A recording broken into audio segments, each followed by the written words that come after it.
independence will be very important for us. Things will be changing in Saint Lucia. Things will work better.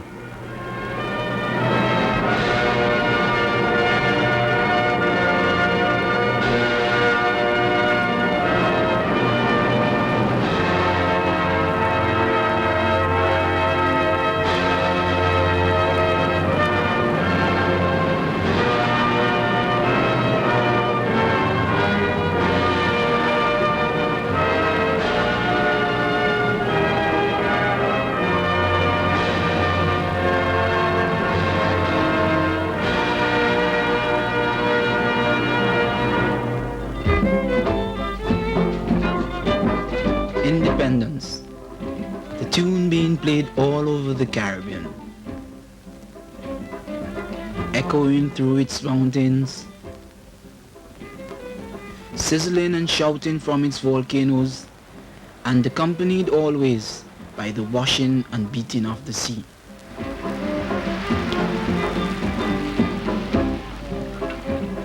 Here in Saint Lucia, the sound of independence is about to be played.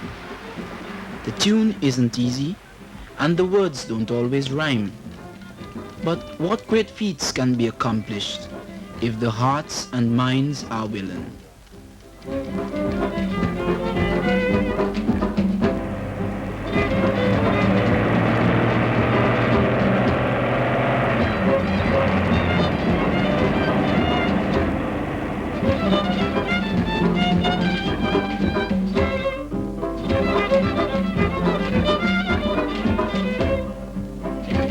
Nested in the foothills that come down to the sea, Castries, the capital, is a hilly town of brick and cement, like so many other towns in the region.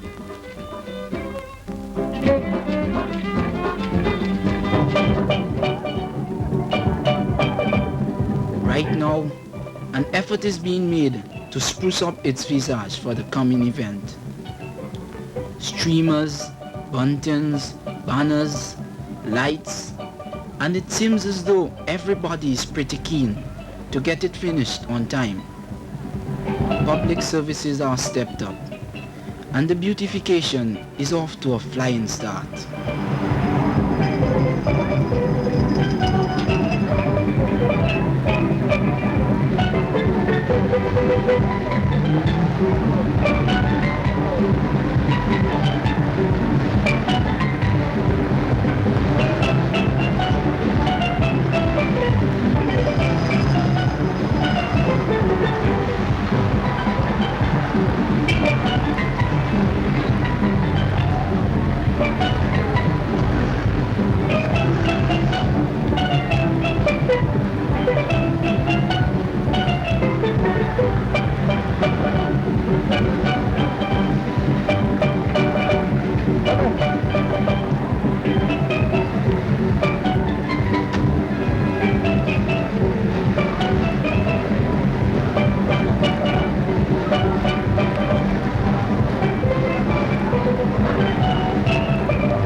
Is unable to attend the ceremonies, so she sends a cousin, Princess Alexandria, to preside and officiate for her.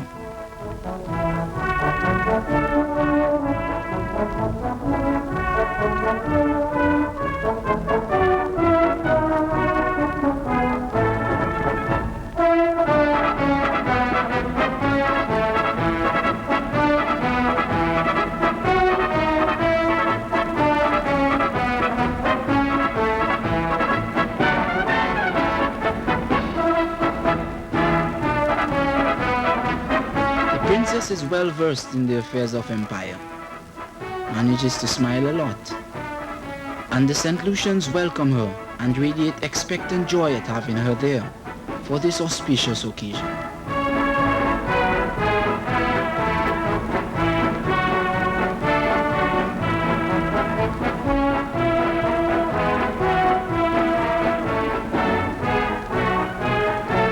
And the best of suits and white gloves were in abundant evidence.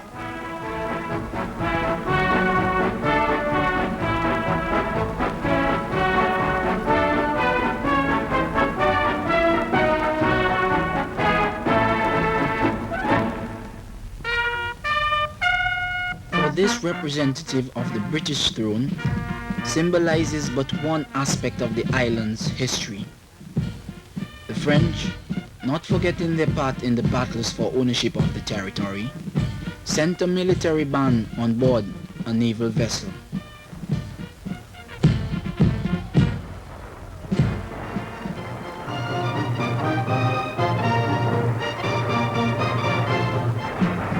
And this time, the drums of both French and British beat out a tattoo of peacetime activity.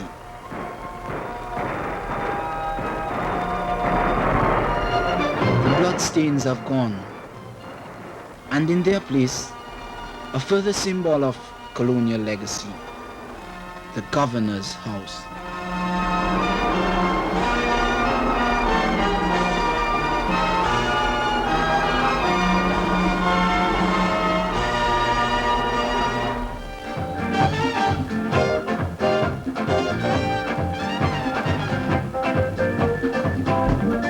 People of Saint Lucia cannot and do not want to forget their colonial past.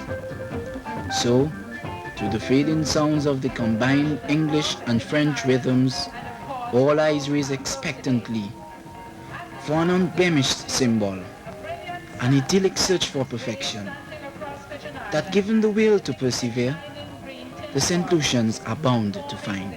Contours of Pigeon Island. From just above the shoulders to waistline, one catches a glimpse of Lucie with its houses and palm trees, gives us the highlight, the essence of a free nation in the guise of a beautiful national butterfly. The colors of green and gold, a bathing suit of gold and red. The skirt low at the back, tapering up to the neck, and tied with a string at the front neck. She wears a tiny apron of independence.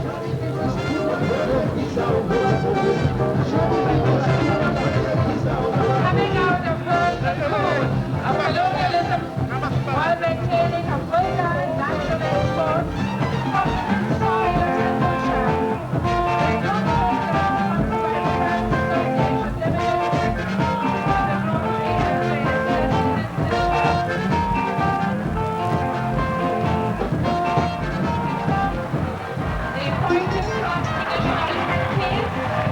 Symbolizes that union and freedom and the culmination of cherished hopes of our people.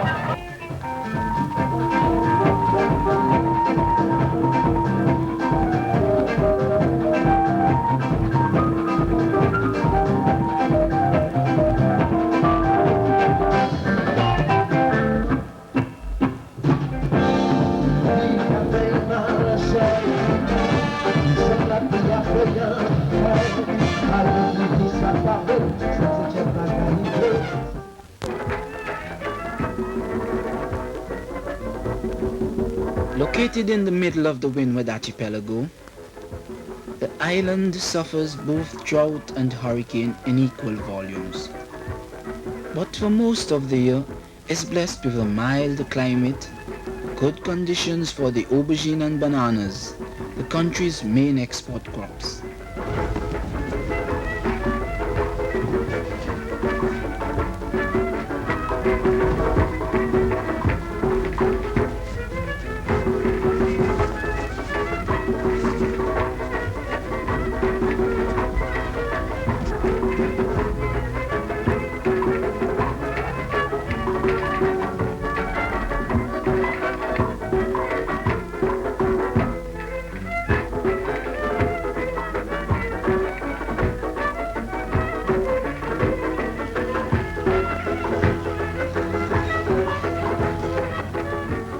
plans for the future must be implemented speedily.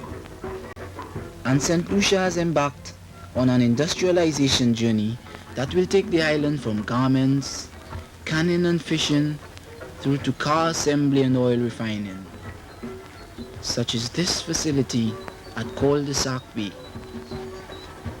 which when completed will accommodate the largest supertankers from Africa and the Middle East.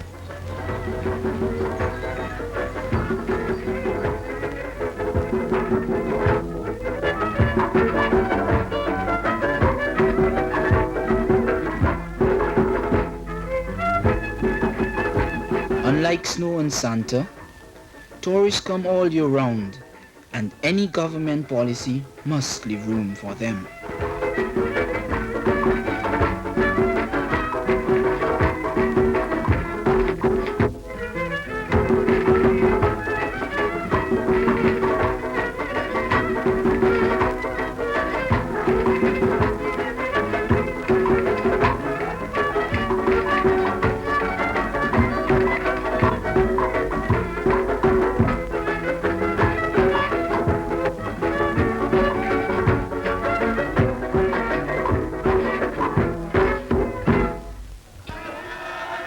For all this to work, however, there must be some sort of unity of purpose among the people.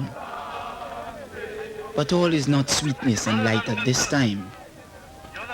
Here, the opposition political party has decided to boycott the independence procedure and stick a pin into the government's balloon.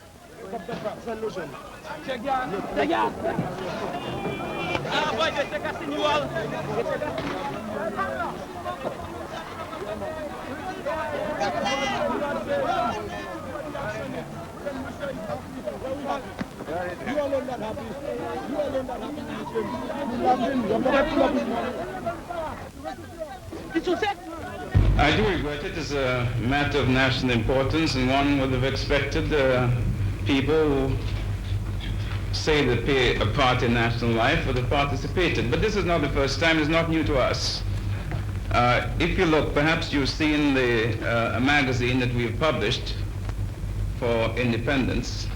You would see the picture that was taken in the House of Assembly in 1967, and you'll see two vacant chairs. These are the chairs of the opposition. So we're not unaccustomed to this.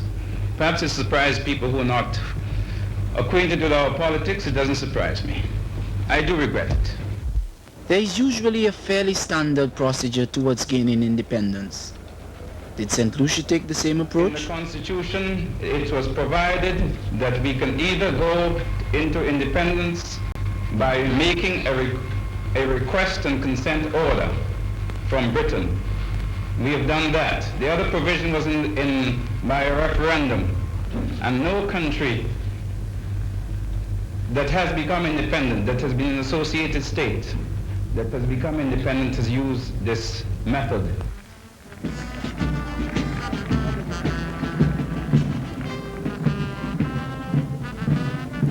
But go through with it, they must. And on the night of February 21st, 1979,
22nd of February at midnight, what did you feel at that time? Well, at the moment when that flag was going up, I thank God, as with my whole family, and we screamed and screamed and screamed, because it's a moment we've been waiting for all our lives. From the time my children grew up with me, that's all we've been talking about, is the day when they shall be free. And more than that too, I dedicated the moment to my father, who was an old soldier, an old Garveyite and so forth. And they told me at the 100th anniversary of the emancipation of slavery, there was a huge torchlight procession, and he was heading the procession with a Union Jack. But today, his son gave his country its flag. So you could imagine the tremendous impact it had on all of us. And it's not only that, but it's just what it represents to all of us, you know? And that up until that moment, we could never have stood up with other people and say that we were free men. We were just pretending, you know, going through the motions of being free, but we were not. And one could have felt the emotion of the entire crowd, as if the whole country was behind one, you know, when this is going. Even those who were not even sure of themselves at that moment, as if they knew what the whole thing was all about.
This moment has been celebrated with the sound of guns.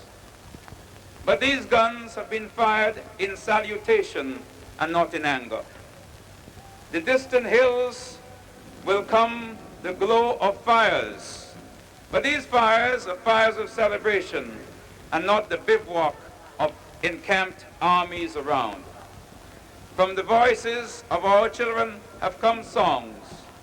But these are not songs that are marshaled in air, but songs of praise and gladness for this day, the day of our independence. And even as we gladly proclaim the birth of our nation, let us remember that with the new dignity comes a measure of new responsibility. The responsibility to make a contribution to the building of our nation. Let every Saint Lucian remember always that the prime responsibility of building this nation is ours. Today, we leave this safe haven, and today we move from the protective shadows of the British throne, and we venture out into turbulent international waters. May the Almighty God in whose hands we place our hands, guide us in our journey, and may God bless our nation. Vive Saint Lucie, vive Saint Lucia Labour.